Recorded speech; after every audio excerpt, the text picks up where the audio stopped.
This is real life, real compassion, real stuff that matters in our everyday life.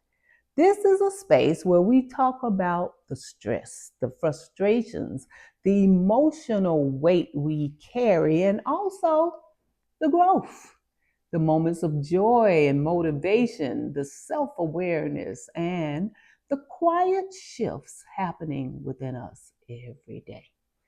This space is for reflection, not prescription. So feel free to take what resonates and leave what doesn't. Because we're not, talking about perfection here.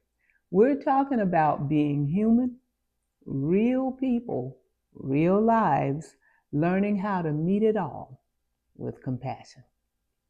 So, can I ask you something? When you hear the words self compassion, what comes to mind? For many people, it sounds like giving yourself a pass. For others, it sounds like weakness. Maybe you've even thought, if I'm too compassionate with myself, I'll lose my motivation.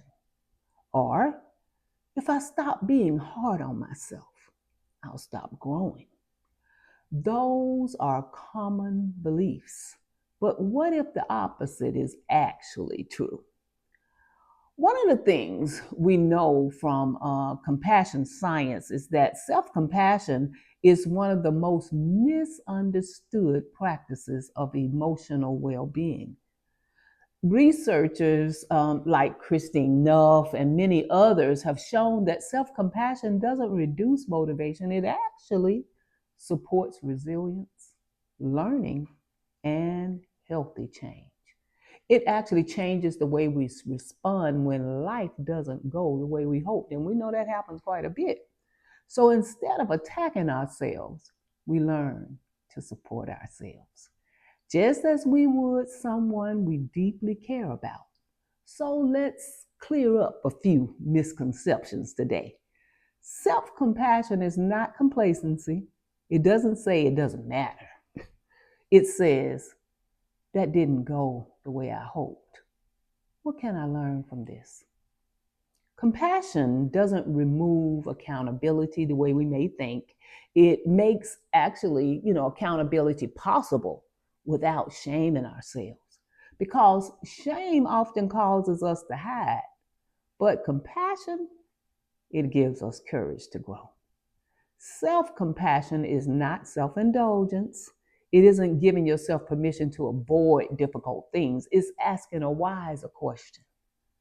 What do I need right now that supports my long term well being? Sometimes the answer is rest. Sometimes it's setting a boundary. Sometimes it's choosing more nourishing food. And then sometimes it's getting back up after we've fallen. Compassion doesn't always make life easier because sometimes it calls us to do, the harder but healthier things. So self-compassion, it's not this self-pity that many of us may think. Self-pity says, why is this happening to me? Self-compassion says, this is really hard, but you know what? I'm not alone. One of the foundations of compassion science is the recognition of our common humanity. Every person struggles. Every person experiences disappointments, loss, failure, and uncertainty. Remembering that doesn't minimize our pain. It reminds us we don't have to carry it by ourselves. And here's another important distinction. Self-compassion is not the same as self-esteem. Self-esteem often arises and falls, with success. It feels good because I performed well. But what happens when I don't? What happens when you fail? When you lose the job or make the mistake or even disappoint yourself? Self-compassion says, even now, I'm still worthy of kindness. I can learn from this. I can grow. I can begin again. Your humanity doesn't disappear because you had a difficult day. In cognitively based compassion training, CBCT, we practice developing this compassionate relationship with ourselves because it creates the condition for lasting growth. When our inner dialogue is harsh and condemning, our nervous system often stays in a state of threat. It's difficult to think clearly, it's difficult to learn, and difficult to change. But when we begin responding to ourselves with honesty, wisdom, and compassion, our minds actually become clearer. Our emotions become more regulated, and we're better able to make choices that align with the person we really want to become. That's not avoiding responsibility. That's building internal capacity.